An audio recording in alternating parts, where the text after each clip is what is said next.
2 থেকে 3 মিনিটের একটি ছোট গল্প শুনে যাবেন, আশা করি ভালো লাগবে। একটি ছেলে খুবই সাদাসিধা ছিল। সে একটি দোকানে চাকরি করত। ছেলেটির বেতন ছিল মাত্র 5,000 টাকা। ছেলেটির দোকানের সামনে দিয়ে প্রতিদিন একটি মেয়ে স্কুলে যেত। মেয়েটি প্রতিদিন বোরকা পরে যেত, কিন্তু প্রায়ই মুখটা খোলা থাকতো।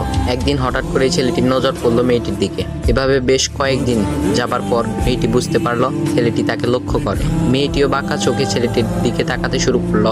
ছেলেটি মেয়ের চলাফেরা দেখে মুগ্ধ হলো।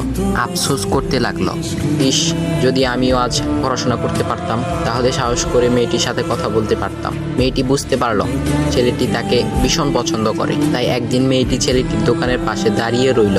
তখন ছেলেটি দুপুরের খাবার খাওয়ার জন্য দোকানের বাইরে আসে। সে চায়ের দোকানে গিয়ে 5 টাকার একটি রুটি খেয়ে পানি পান করে আসতে লাগলো। তখন মেয়েটি তার কাছে গেল। তুমি ভাত খেলে না, রুটি দিয়ে পেট ভরবে?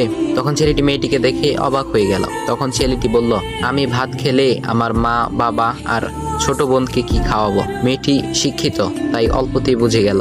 সে হাত ধরে বলতে লাগলো, তাহলে তুমি যে আমাকে পছন্দ করো, আমাকে কি খাওয়াবে? তখন ছেলেটি বলল, আমি তো তোমাকে আপন করে পাওয়ার জন্য দেখি না, কারণ সে যোগ্যতা আমার নেই। তবে এটা সত্যি যে তোমাকে দেখলে আমার খুব ভালো লাগে, তাই দেখি।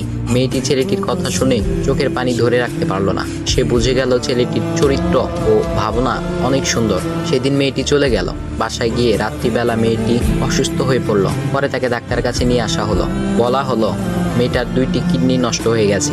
তখন মেয়ের বাবা ফোন করলো তার বন্ধুর ছেলেকে, যার সাথে বিয়ে দেওয়ার জন্য সে পাগল। কিন্তু মেয়েটি তার বাবার পছন্দের ছেলেকে বিয়ে করতে রাজি না, কারণ সে ছেলেটি টাকা থাকলেও কি হবে, তার চরিত্র খারাপ, সে লোভী। এদিকে মেয়েটির কোনো লোভ ছিল না। যাই হোক, হবু জামাই আসার পর তাকে সব খুলে বলল, তোমার থেকে একটি কিডনি খুলে আমার মেয়েকে দাও। তুমি তো বলছো আমার মেয়েকে তুমি অনেক ভালোবাসো, তাকে পেলে তুমি ভালো হয়ে যাবে, তাহলে আজ পরীক্ষা দাও। তখন ছেলেটি বলল, আমি আপনার রোগা মেয়েকে বিয়ে করতে পারবো না, আমার কি সুস্থ মেয়ের অভাব নাকি? এ বলে সে চলে গেল।